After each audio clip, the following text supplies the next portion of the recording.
জন্তিগ্রাম থেকে কদমতলী পর্যন্ত সড়কের দুপাশে আছে বহু বছরের পুরনো শতাধিক অর্জুন গাছ। উন্নয়ন প্রকল্পের নামে এসব শতবর্ষী গাছ কেটে ফেলা হচ্ছে।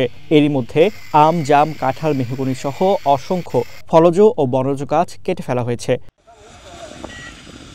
নওগাঁর মহদেবপুরে সড়ক সংস্কারের নামে কেটে ফেলা হয়েছে এমন অনেক গাছ। এখন অর্জুন সহ বিভিন্ন ধরনের গাছ কাটা হচ্ছে।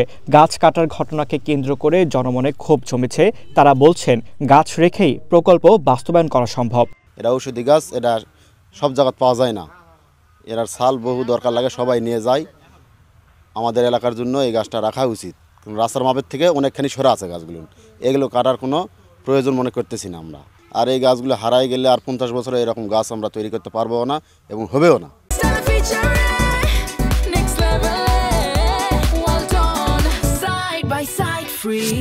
যে অর্জুন গাছগুলো সারিবদ্ধভাবে দাঁড়িয়ে আছে, মানে একটা যেমন সৌন্দর্য আছে, এবং মানুষ মাঠে ঘাটে যারা কাজ করে তারাও কিন্তু এই অর্জুন গাছের ছায়াতলে এসেই বসে একটু বিশ্রাম নেওয়ার চেষ্টা করে।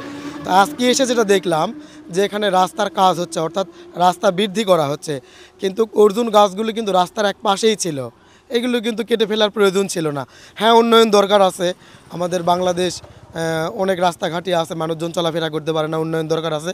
তবে এখানে এসে যেটি দেখলাম যে রাস্তার কাজ চলছে, গাছগুলোও পাশেই ছিল, গাছগুলো কেটে ফেলার কোনো যৌক্তিকতা আমি দেখি না।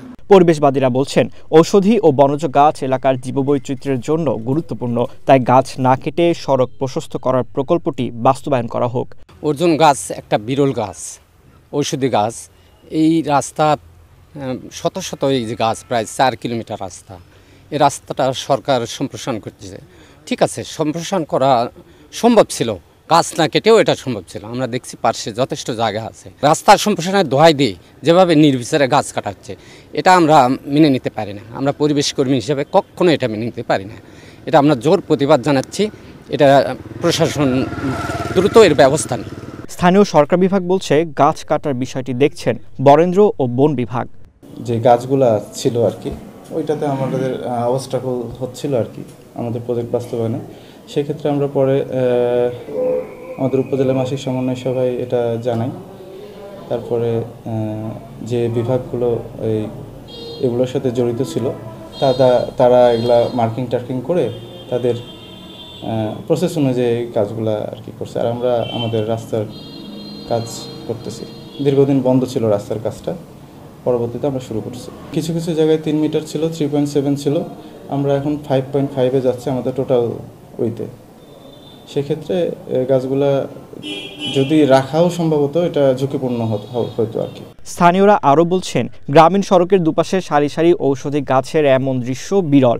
এগুলো বহু বছর ধরে এলাকার সৌন্দর্য বাড়িয়ে পরিবেশ রক্ষা করে চলছে। রোগীদেরও উপকার হচ্ছে। দ্রুত প্রশাসন এ বিষয়ে সজাগ হলেই কেবল গাছ কাটা বন্ধ হবে বলে প্রত্যাশা তাদের।